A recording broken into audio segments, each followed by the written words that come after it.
Hello history buffs and welcome back to the channel. Today is the day, the 19th of May 1536. If this was an episode of Friends, it would be titled, The One Where Anne is Beheaded. I'm fine! I don't know why it's coming out all loud and squeaky, because really, I'm fine. So let's break down Anne Boleyn's last day. She was the second wife and queen of King Henry VIII, and if you need more context on Anne and how she got into this situation, I have countless videos on her that you can go check out. It's 2 AM and everyone in Anne's apartments are awake, and to be honest, I don't know if I could sleep if I was in her situation.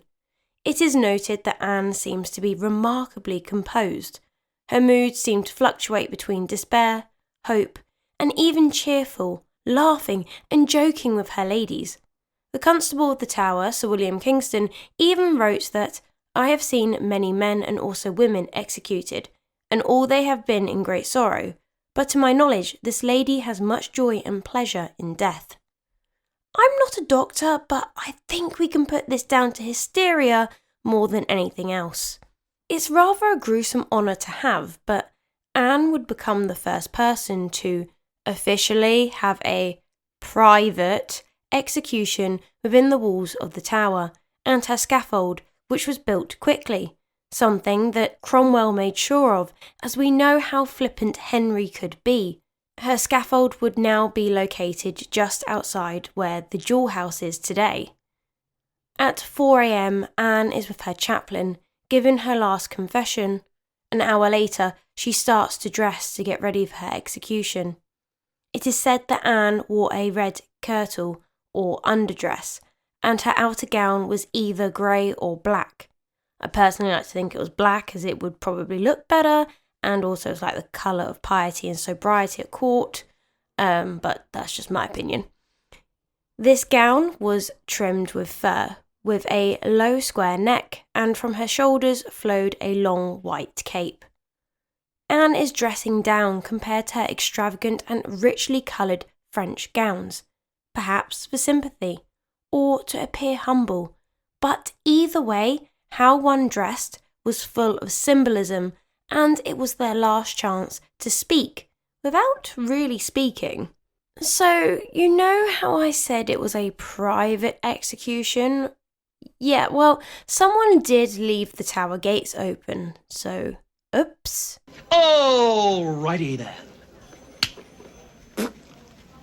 So, naturally, about 1,000 people flooded in to watch the first Queen of England to be executed. I think it was more out of curiosity, like, oh my god, is Henry really going to do it? Remember, this was unprecedented. Nobody thought that Henry would go to these lengths to get rid of her. Most assumed she'd be sent to an abbey. Amongst those gathering were Anne's uncle, the Duke of Norfolk, the Duke of Suffolk, and Henry Fitzroy, Duke of Richmond and Somerset. Fitzroy's presence, if Anne had noticed him, would have been a kick in the face, as the living, breathing reminder that Henry is capable of producing male children was there. Thomas Cromwell and his son Gregory were also in attendance. At 7:30 AM, Sir William Kingston tells Anne to prepare herself for her execution, to which she says, "Acquit yourself of your charge, for I have long been prepared." At 8:15, Anne is led by Kingston from her apartments through Cold Harbour Gate to the scaffold. Anne, Kingston and her 4 ladies were met by a procession of 200 yeomen of the King's Guard, followed by the guards and her chaplain. Silence fell as Anne approached the scaffold that was draped in black, and it seems that even in her last moments, Anne was looking around, hoping to see a messenger from the king with a royal pardon. But unfortunately, she would not be so lucky. At 9:20, Sir William Kingston helps Anne mount the steps to the scaffold, and she comforts her weeping ladies. The weapon, the sword, was hidden underneath straw, so Anne couldn't see it and be alarmed. Although I would argue it's probably too late at this point. Anne then asked Kingston for permission to speak, which was granted. Eyewitnesses say that Anne smiled and, with a cheerful countenance, addressed the crowds. In her book, The 6 Wives of King Henry VIII, Alison Weir gives us a better understanding of how this took place. Quote, "She looked exhausted and dazed, which was partly from 2 sleepless nights and partly apprehension. She mounted the steps with great composure, smiled as she gazed down at the people below, and then in an untroubled countenance and a firm voice she delivered a carefully prepared speech. Good Christian people, I am come hither to die, according to law, and therefore I will speak nothing against it.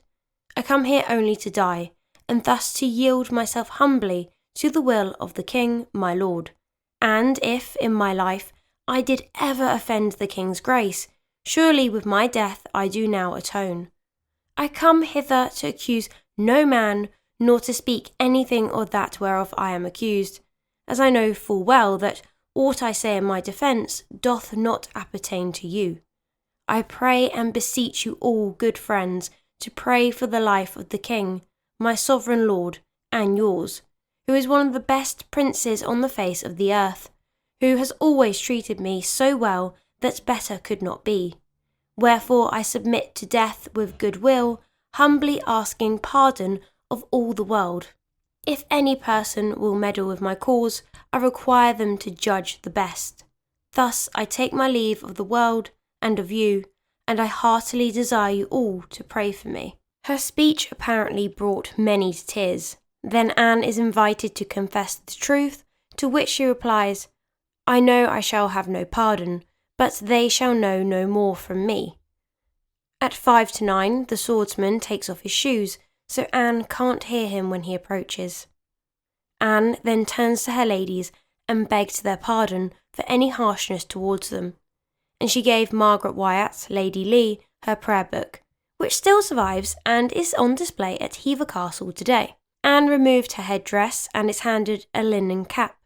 She binds up her hair and tucks it in the cap so it doesn't get in the way of the sword. And she unclasped her necklace and knelt before the block. She granted the swordsman her forgiveness, and one of her maids tied a blindfold around her eyes. Praying out loud, she repeated, "Jesu, receive my soul, O Lord God, have pity on my soul." At 9 a.m. on the 19th of May, 1536, the swordsman signals to an assistant who makes a noise distracting Anne. The executioner swings his sword twice over his head to gain momentum, and then, in one strike, severs Anne's head. Kingston wrote, "The Queen died boldly." The executioner lifted her head, crying in heavily accented English, "So perish all the King's enemies." At this moment, Anne's eyes and lips move, a reflex action resulting from the shock of decapitation to the nervous system, yet to Tudor eyes, an almost supernatural phenomenon. One of Anne's ladies bravely picks up the former Queen's head and covered it in a linen cloth, the blood still dripping from it. The other 3 ladies, who were deeply distressed, refused to let any man touch her, picked up the body, and together the ladies carried Anne away. At 9:05, cannons at the Tower of London fired to announce to Henry, who was at Whitehall, that Anne Boleyn was dead. He then promptly boards his royal barge and travels to see Jane Seymour, who is at Chelsea. At 10 a.m, Anne's body is laid to rest in an old arrow chest, which is actually very narrow. Sir William Kingston had not made arrangements for a coffin, hence the arrow chest, as that had been found lying around. As to why there wasn't a coffin, I don't really know. Could it be down to how quickly she was dispatched? Was there not enough time? Did Sir William Kingston, like Anne, think that Henry wasn't actually going to go through with it? Or was he forbade from arranging one? Who knows? Anne's body was brought to St. Peter ad Vincula, where it was stripped of her jewellery and her expensive but blood-stained clothes, which were then given to Jane Seymour. It would be another 2 hours until Anne was buried in the chancel next to her brother George. According to Alison Weir in her book The 6 Wives of King Henry VIII, quote, "Few mourned her passing, and yet within 2 weeks ballads were circulating portraying Anne as a much wronged heroine." Every year on the anniversary of Anne's execution, an anonymous bouquet of red roses is delivered to the tower. They are to be laid on the spot where Anne Boleyn was buried. So this coverage of Anne's execution has been a culmination of multiple sources. As always, I do try to give a broad coverage and go with what was most likely due to what the sources say. However, I do know and I do appreciate how fascinated that some people can be by Anne Boleyn. So if you would like a video where I go over the multiple accounts that record her final day, then please do let me know, and then that way you can make your own decision on what actually happened. Like I said, this video was just like a combination of multiple accounts and what was probably most likely. But otherwise, that's where I'm going to leave today's video, guys. If you enjoyed it, be sure to like and subscribe to the channel if you haven't already. Don't forget to check out my countless other videos on Anne Boleyn. And if you really enjoyed this video, why not support me and this channel with a super thanks. But until the next one, have a wonderful day. Bye!